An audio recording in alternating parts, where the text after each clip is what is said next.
Un hôpital adventiste au Brésil forme des enfants à devenir de jeunes sauveteurs. L'orchestre symphonique de l'Université adventiste Southern atteint le nombre des 100 membres. Les jeunes adventistes du monde entier se montrent dans les villes lors de la Journée mondiale de la jeunesse. Les projets dans la région MENA explorent les défis et les opportunités de l'évangélisation. Restez à l'écoute pour découvrir ces histoires inspirantes et bien d'autres maintenant sur ANN.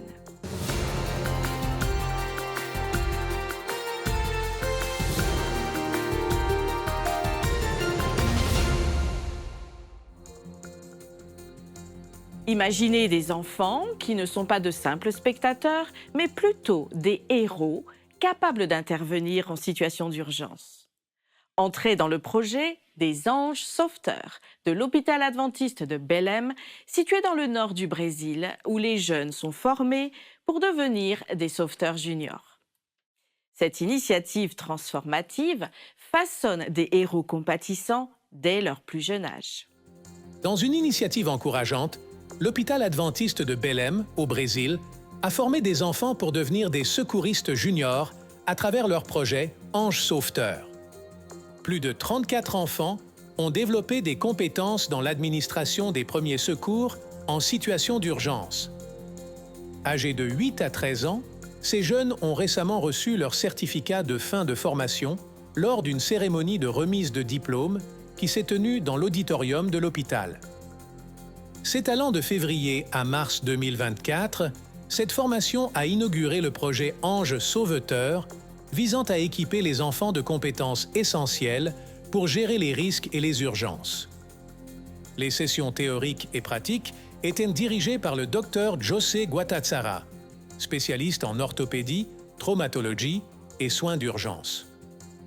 Le Dr Guatazzara a souligné le rôle crucial que les enfants peuvent jouer dans les soins de la société et de la famille, soulignant que leur enseigner des techniques de premier secours pendant cette phase réceptive non seulement les habilite à répondre aux urgences telles que l'étouffement, les convulsions et les arrêts cardiaques, mais suscite aussi un intérêt pour les carrières médicales.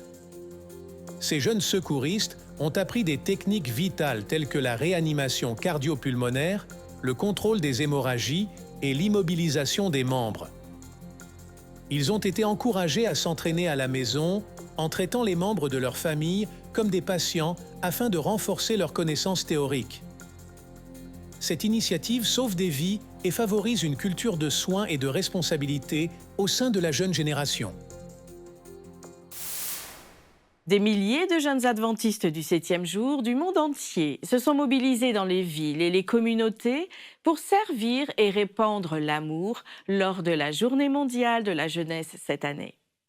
L'initiative, menée par le département des ministères de la jeunesse de la Conférence générale des adventistes du 7e jour, motive les jeunes à sortir de leur zone de confort pour être le sermon. Les jeunes ont été mis au défi cette année de se montrer dans les villes, dans un engagement renouvelé à servir et transformer la vie des autres, tout en suivant l'exemple de Jésus. Dans la région interaméricaine, les jeunes ont participé à l'événement mondial en brandissant des pancartes contenant des messages positifs sur l'amour de Jésus, alors qu'ils se tenaient près d'un feu de circulation.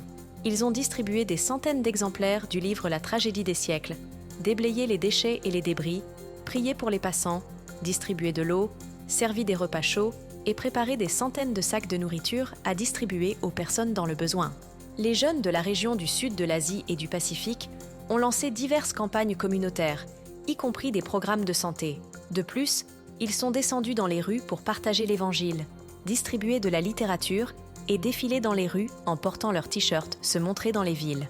En Amérique du Sud, les jeunes adventistes ont mené des centaines d'actions, notamment en donnant du sang, en visitant des maisons de retraite, en offrant des prières et des câlins, démontrant que le travail missionnaire nécessite intention et action. La Journée mondiale de la jeunesse a lieu chaque année, le 3e sabbat de mars.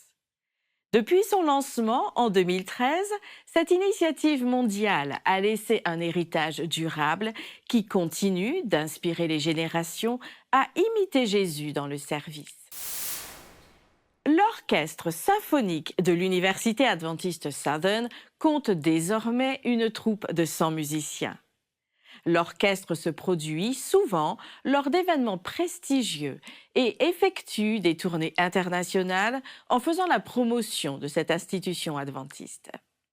Cette année, l'Université adventiste Southern présente son plus grand orchestre symphonique de l'histoire, dirigé par la talentueuse chef d'orchestre Laurie Redmer Cadwallader. Réconfort, paix, plénitude, excitation, inspiration. L'une de ces choses dans chaque note. Il est toujours remarquable pour moi de penser que mes élèves, les membres de l'orchestre, peuvent prendre ces points noirs, points blancs sur une page, lignes ondulées, et les transformer en cela. C'est un miracle. L'orchestre s'est récemment produit lors de la Conférence nationale des directeurs d'orchestre d'université et a été ovationné suite à sa prestation.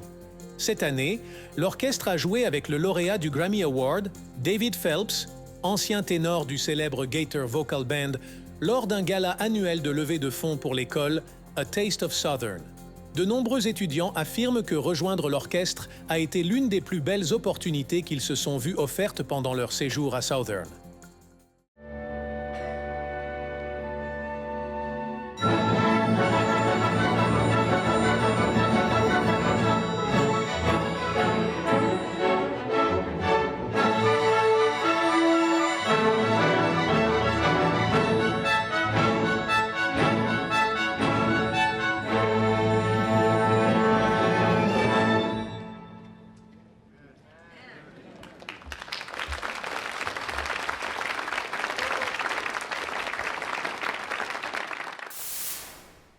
Les dirigeants de l'Église adventiste dans la région intereuropéenne se sont réunis à Bruxelles, en Belgique, pour discuter des stratégies de protection de la liberté religieuse.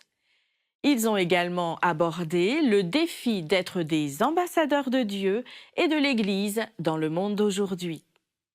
Pendant cette rencontre, les participants ont exploré des stratégies pour représenter efficacement les valeurs et les principes de la foi adventiste du 7e jour dans le contexte politique et social actuel. Ils ont également discuté de l'importance de protéger la liberté religieuse et de promouvoir la compréhension mutuelle entre les différents groupes religieux et gouvernementaux. Je pense que le travail de Parle et de l'AIDRL est extrêmement important, surtout dans le monde d'aujourd'hui, où nous constatons une réduction, du moins une tendance à la réduction des libertés individuelles dans de nombreuses parties du monde. Et je pense que nos croyants, et généralement le monde croyant, sont parfois confrontés à des situations difficiles où ils ont besoin de soutien, de leadership, de plaidoyer pour défendre leurs droits. Nous avons reçu des rapports de nos pays. Comment se porte la liberté religieuse dans différents endroits de nos pays? Que faisons-nous pour promouvoir et défendre la liberté religieuse? Lors de toutes nos sessions, je donnais quelques conseils sur la manière de développer un département. Un département Parle au niveau de l'Église locale. Comment nous pouvons promouvoir notre travail ensemble? Quelques conseils ont également été donnés concernant l'organisation du département. Les participants ont également eu l'opportunité de visiter le Parlement européen. Pendant la réunion, ils ont participé à des discussions avec des leaders religieux mondiaux. Ces discussions ont contribué à approfondir leur compréhension du rôle crucial qu'ils jouent en tant qu'ambassadeurs du message adventiste du 7e jour. Je pense qu'en fin de compte, cela revient à chaque membre individuel de l'Église de s'impliquer dans la société. Et cela se fait à travers les relations. Cela se passe sur le lieu de travail où nous sommes. Cela se passe à l'endroit où nous vivons et faisons nos activités quotidiennes. Et si nos propres personnes, individuellement, entrent en contact avec les gens, se soucient de leurs voisins, des personnes qu'ils rencontrent, je pense que notre impact et notre implication seront davantage ressentis. L'Église adventiste du 7e jour, dans la région du sud de l'Asie et du Pacifique, se prépare pour la 2e édition du laboratoire de communication à son siège à Cavite, aux Philippines. Cette année, Comlab 2 propose des discussions approfondies sur le développement de contenus religieux sur différentes plateformes. L'événement devrait accueillir plus de 150 participants de toute la région collaborant au développement de contenus orientés vers la mission et les stratégies d'apprentissage. Des délégations de collèges, d'universités, d'hôpitaux, de la Radio mondiale adventiste, de Hope Channel et d'entités médiatiques régionales convergeront, marquant une réception sans précédent de la part de la communauté créative adventiste. Le pasteur Eshbon Buscato, directeur de la communication pour la région, souligne la responsabilité significative des communicateurs dans la représentation d'une image positive de l'Église à l'échelle mondiale. Il insiste sur le fait que la communication va au-delà des publications sur les réseaux sociaux et souligne l'importance d'une relation personnelle avec le Christ pour diffuser son message dans le monde. Dans l'épisode de cette semaine d'I Need Death, l'animateur Sam Neves engage une conversation avec Pavel Goya, secrétaire adjoint de l'association pastorale, autour du rôle des pasteurs et des anciens dans l'Église adventiste et du soutien apporté à ses dirigeants spirituels dans l'exercice de leur ministère. Bienvenue à ANN In Depth, le podcast dédié à ceux qui veulent savoir comment fonctionne l'Église adventiste du 7e jour, ce en quoi nous croyons et comment vous pouvez en faire partie. Aujourd'hui, Pavel Goya est avec nous, représentant le département du ministère. Est-ce un département, Pavel? Il s'agit de l'association pastorale. C'est une association. C'est ce que je pensais. Ce n'est pas un département. Et le pasteur Ramon Canals est le secrétaire. Oui, il est le secrétaire. Secrétaire de l'association pastorale. Pourquoi pas directeur? Parce que normalement, le directeur, tel que notre Église est organisée, est le président de la conférence générale de l'Église mondiale. Je vois. Donc, il est le secrétaire responsable des pasteurs. Nous avons environ 21 000 pasteurs dans le monde. Ça fait beaucoup. En moyenne, il y a un pasteur pour 11 ou 12 congrégations. Il y a beaucoup d'ouvriers bibliques et ainsi de suite, donc jusqu'à 30 000 personnes responsables de la cure d'âme dans l'Église adventiste mondiale. Et l'association pastorale travaille directement avec eux. C'est ça. Quel est le rôle d'un secrétaire de l'association pastorale dans une fédération ou une union? Comme nous l'avons dit, Ted Wilson est le directeur de l'association pastorale. Ramon Canals est le secrétaire. Lors d'une session de la conférence générale, des directeurs ou secrétaires adjoints sont nommés. Je suis l'un d'entre eux.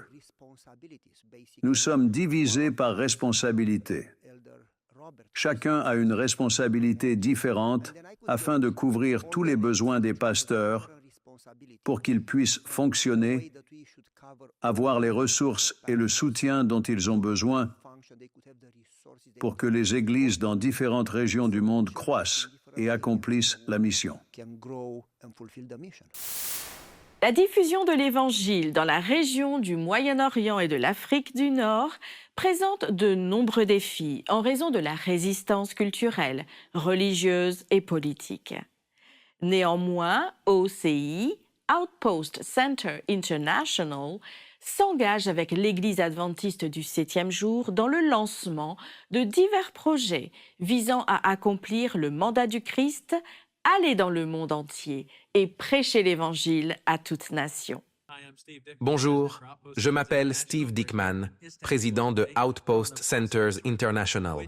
Nous sommes à Istanbul aujourd'hui sur le fleuve Bosphore, qui est la ligne de démarcation entre Istanbul en Europe et Istanbul en Asie. 62% de la population mondiale vit en Asie. Nous parlons de ce que nous pouvons faire pour aider à atteindre cette région avec l'Évangile. Kyle, de la Radio mondiale adventiste, quel est ton rôle ici? La Radio mondiale adventiste s'engage à travailler avec l'OCI, avec l'Union du Moyen-Orient et de l'Afrique du Nord, pour que les gens entendent parler de Jésus et soient prêts pour son retour prochain, à travers la radio, Steve, et d'autres types de médias, en travaillant avec nos laïcs. Impossible pour les hommes, mais pas pour Dieu. Ce travail est difficile dans cette région.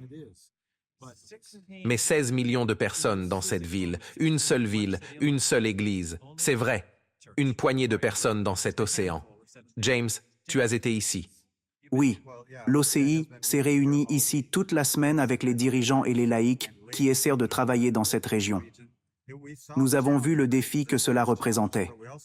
Il est énorme, mais nous avons également vu des histoires de succès. L'OCI veut inspirer les membres d'églises du monde entier à venir dans cette région, ouvrir des écoles de langue et concrétiser d'autres idées que nous avons élaborées. Nous prions donc pour l'Esprit Saint et pour l'engagement des laïcs à partager cet évangile. Ok, chers amis, c'était OCI. Nous vous invitons à vous impliquer. Nous pouvons vous aider à vous connecter ici. Si Dieu vous guide ici, nous vous aiderons. De vraies histoires de combat contre l'adversité sont présentées dans des épisodes abordant des thèmes tels que le deuil, les abus, les troubles alimentaires, l'addiction aux réseaux sociaux et autres. Avec le soutien de l'Association américaine de psychiatrie, une nouvelle série de la chaîne Hope Channel touche et transforme des vies dans le monde entier, offrant espoir, guérison et soutien à ceux qui font face à des problèmes de santé mentale.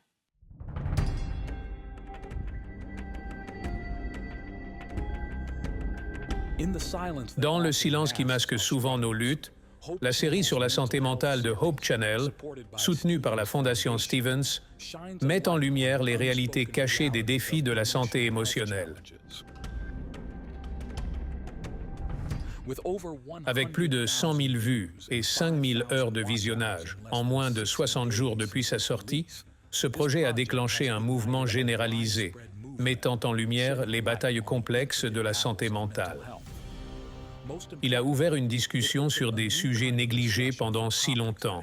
Cette série n'est pas seulement une collection d'histoires, c'est une prise de conscience.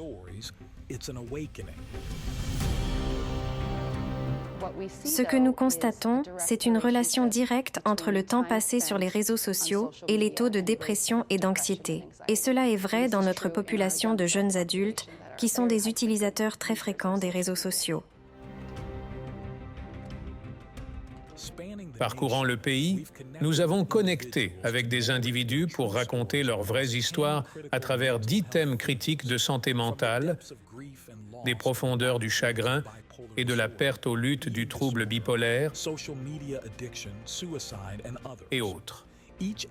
Chaque épisode, enrichi d'expertise professionnelle, est conçu pour interpeller, éduquer et inspirer. Parce que lorsque cette photo ou la vidéo n'obtient pas de likes, ce n'est pas que l'algorithme n'a pas fonctionné, c'est que votre contenu n'était pas assez bon, et donc que vous n'êtes pas assez bon. Enregistré avec du matériel et des techniques cinématographiques avancées et professionnelles, nous avons capturé ces histoires avec une clarté et une profondeur inégalées. Chaque lieu, plan et production est un témoignage du parcours de nos sujets, mais aussi de l'essence même de la résilience et de la force humaine. Parce que j'avais essayé de dire à ma mère à l'âge de 15 ans, donc c'était 2 ans après les abus. Et puis je pense qu'une fois que j'ai été rejetée, dans ma tête, personne ne me croirait à ce stade. Ma propre mère ne me croit pas, donc personne d'autre ne me croira. Approuvé par la fondation de l'Association américaine de psychiatrie, Hope Channel a produit cette série pour servir de phare d'espoir et d'appel à l'action touchant des centaines de milliers de personnes. Je pense que cette série mettra en lumière le fait que ce sont des choses très courantes auxquelles beaucoup sont confrontés, peu importe où vous vous trouvez. Il est courant dans l'expérience humaine de traverser certaines choses comme la perte et ensuite le deuil. Rejoignez-nous dans ce voyage extraordinaire. Témoignez du pouvoir de l'esprit humain. Parce que chaque histoire de lutte est aussi une histoire de force, de survie et d'espoir. Pour regarder les épisodes de la série Hope Channel sur la santé mentale, visitez youtube.com/@Hope Channel International. Rejoignez-nous alors que nous poursuivons notre série d'histoires inspirantes mettant en lumière des dirigeantes à Adra. Ces femmes remarquables ont été à l'avant-garde de la promotion d'initiatives qui laissent une empreinte durable sur les communautés mondiales. Aujourd'hui, nous vous présentons Majak Haak, la responsable de la défense des droits pour ADRA Europe. Je travaille pour ADRA depuis 14 ans et j'ai commencé en tant que directrice bénévole en Slovénie. Ma première rencontre avec ADRA était pendant la guerre dans les Balkans. Le moment le plus mémorable pour moi est lorsque je vais rendre visite aux bénéficiaires. C'est là, au Burundi, que j'ai rencontré Elisabeth. Elle était l'une des mères de l'école que nous avons construite. Ce qu'elle a dit a changé toute ma perspective dans mon rôle. Elle a dit « C'est tellement bien que vous soyez venue, une femme, dans notre village et ayez montré à nos filles qu'elles peuvent faire un travail et un métier significatif et être des dirigeantes. » Et cela s'est passé dans un pays où les femmes ne peuvent même pas posséder un morceau de terre. Ça m'a vraiment changé et ça montre aussi à quel point c'est difficile pour les gens. Il y a de nombreux aspects lorsque nous parlons de défendre les droits. L'un d'entre eux est de servir Dieu. Et lorsque nous voyons qu'il y a de l'injustice, nous devons équiper et travailler avec la communauté pour qu'ils aient une voix pour changer et défier l'injustice. La plus grande qualité d'ADRA est qu'elle rend les gens autonomes. Collectivement, nous nous sommes levés pour les réfugiés et à leur côté. C'est l'un de nos plus grands succès. Je pense que c'est ce dont je suis la plus fière. Nous n'avons pas peur de prendre la parole pour ceux qui ne sont pas les bienvenus dans notre société. J'apprécie vraiment ce courage que nous avons. Je voudrais que les gens sachent qu'ADRA se soucie profondément des gens. Nous sommes là pour eux. Nous sommes là pour vous, pour l'humanité. Mon ADRA, mon histoire est de parler et d'agir au nom des gens afin que tous puissent choisir de vivre une vie joyeuse. Je m'appelle Maja et je suis ADRA. Nous vous invitons maintenant à suivre une histoire palpitante d'une aventure en traîneau avec Daniel et ses amis. Ce qui commence comme une journée de loisirs prend un tournant dramatique et révèle le pouvoir de la foi et de la capacité à décider rapidement. Rejoignez-nous alors que nous assistons à une évasion miraculeuse et comprenons l'importance de la prière. Daniel était ravi d'aller faire de la luge avec ses amis. Il adorait faire de la luge. Un dimanche après-midi, Daniel regarde avec joie son père charger sa luge dans le coffre de la voiture. Ce n'était pas n'importe quelle luge. Daniel avait un snow racer violet. Un snow racer est une luge avec un siège surélevé, un volant et des patins qui ressemblent à des skis sur les côtés. Une fois la luge rangée dans le coffre, Daniel, ses parents et ses amis sont montés dans la voiture. Avant de partir, son père a incliné la tête et prié. « Ô Dieu, puisses-tu nous bénir et nous garder en sécurité. Amen. » Au bout de 20 minutes, ils sont arrivés à la colline où ils allaient faire de la luge. D'autres amis de Daniel, arrivés avec l'oncle Sergueï dans une autre voiture, les attendaient. Daniel et ses amis ont dévalé les pistes. C'était amusant. Daniel a aimé dévaler la pente sur sa luge. Il aimait jouer avec ses amis. Il était heureux. Au bout de 2 heures, les enfants s'amusaient toujours, mais les adultes avaient froid et étaient fatigués. Ils ont dit qu'il était temps de rentrer à la maison. Les enfants sont montés dans les 2 voitures, mais la mère de Daniel n'était pas tout à fait prête à partir. Elle voulait d'abord enlever ses bottes mouillées et enfiler des chaussures sèches. Mais l'oncle Sergueï ne voulait pas attendre. « Nous allons rentrer à la maison et vous y retrouver, dit-il. Comme ça, nous pourrons faire bouillir de l'eau et avoir du thé chaud qui vous attendra à votre arrivée. » Tout le monde a apprécié l'idée d'un thé chaud après les pentes froides. La mère de Daniel n'a pas mis longtemps à changer ses chaussures. 5 minutes plus tard, elle était prête à partir. Avant de partir, le père de Daniel a prié. « Ô Dieu, nous t'en prions, bénis-nous et garde-nous en sécurité. Amen. » La voiture n'a parcouru qu'une courte distance lorsqu'un spectacle effrayant s'offre à leurs yeux. Devant eux, un accident de voiture venait de se produire. Une voiture s'était écrasée dans un banc de neige sur le bord de la route, une autre voiture s'était écrasée contre les arbres. « C'est la voiture de l'oncle Sergueï ?» demande le père de Daniel en atteignant la voiture dans le banc de neige. Il est sorti de la voiture au moment où l'oncle Sergueï sortait de la sienne dans le banc de neige. « Tu vas bien ?» demande le père de Danil. Il allait bien. Tout le monde dans la voiture allait bien. Ils ont appelé à l'aide et les secours sont arrivés. Les secouristes ont dû ouvrir la voiture qui s'était encastrée dans les arbres afin de sauver le conducteur qui était coincé à l'intérieur. Le conducteur de l'autre voiture était ivre et roulait trop vite sur la mauvaise voie. Il a failli heurter de plein fouet la voiture de l'oncle Sergueï. Mais l'oncle Sergueï a quitté la route et s'est retrouvé dans un banc de neige à la dernière minute. Le conducteur ivre avait alors perdu le contrôle de sa voiture et s'était écrasé contre les arbres. Si la voiture de ses parents avait roulé derrière l'oncle Sergueï, le conducteur ivre aurait pu les heurter lorsque l'oncle Sergueï a fait une embardée dans le banc de neige. Une mère qui s'est arrêtée pour changer de chaussures a pu éviter un grave accident. Danil et ses amis se sont serrés dans les bras avec soulagement. Puis, ils ont prié. « Notre Dieu, nous te remercions, car tout le monde est en vie et en bonne santé », a déclaré son père.